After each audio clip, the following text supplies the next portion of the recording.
Bonjour, alors là je voudrais revenir sur un exercice que vous avez déjà fait, mais je ne vous ai pas montré comment on faisait. Alors en fait c'est pour mesurer avec un gabarit. Un gabarit c'est un petit modèle. Alors moi j'ai choisi une bande comme ça, une bande sur laquelle je veux pouvoir écrire pour pouvoir mesurer les différentes petits traits là qui s'appellent des segments. Alors pour les mesurer, je place ma bandelette en dessous du trait que je veux mesurer. Je mets un trait au début, un trait à la fin. Voilà, j'ai mis sur cette bandelette donc la mesure du premier trait. Et je vais voir si les autres traits en dessous sont pareils. Alors, je remets bien mon premier trait en dessous. Et là, je vois que celui-là, il s'arrête là, donc il est beaucoup plus petit. Je fais pareil pour celui-là. Oh, celui-là, il s'arrête là, donc il est beaucoup plus petit. Je fais pareil de l'autre côté. Ah, c'est pas la même taille. Ah, celui-là, il a la même taille. Donc ces deux traits-là sont les mêmes, je pourrais les relier ensemble.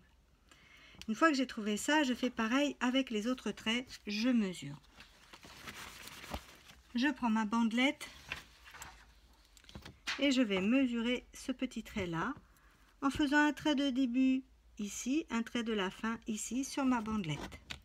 Et maintenant, je vais promener mon gabarit, c'est-à-dire cette petite bandelette-là, sous les autres traits pour voir s'ils ont la même taille.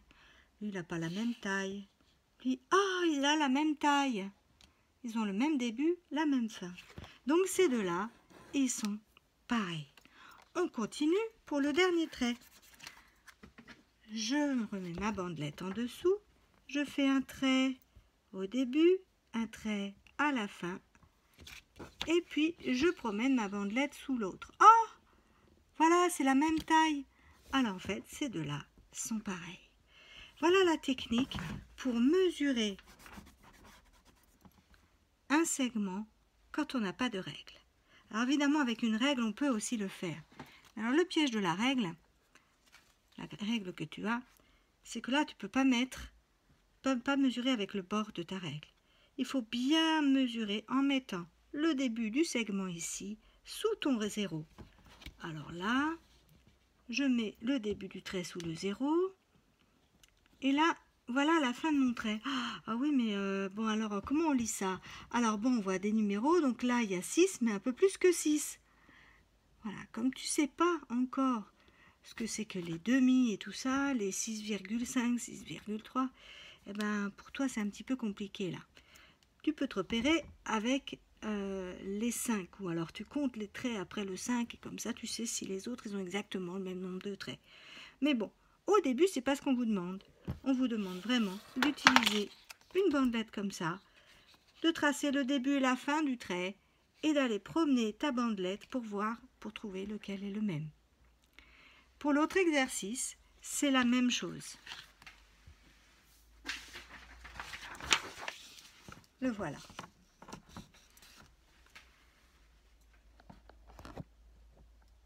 Mais pour celui-là, il va falloir peut-être que tu écrives le nom de la bandelette en dessous.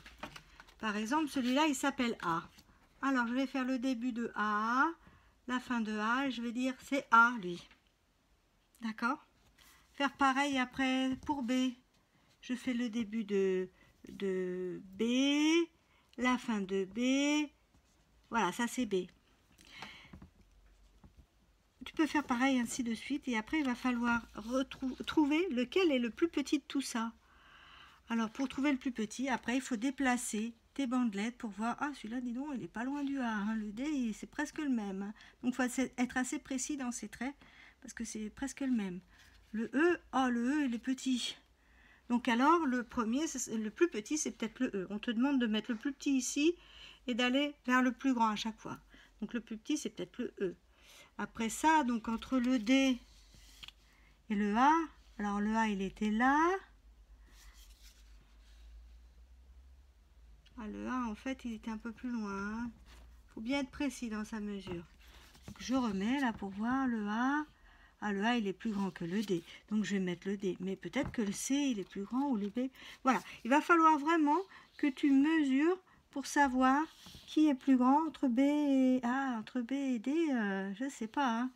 Le B, il ressemble vraiment au D. Hein. Là, ma mesure, elle n'est pas très bien non plus. Donc, il faut bien être précis dans le dessin qu'on fait pour voir qui va être plus petit. Bah, c'est le B qui est plus petit. Donc, on a le E en premier, le B ensuite, le D en dernier. Et entre C et A, il faut mesurer. Alors, je regarde, j'ai le A là. Ah, le A, il est plus petit que le C. Donc, le A viendra après et le C, c'est le plus grand.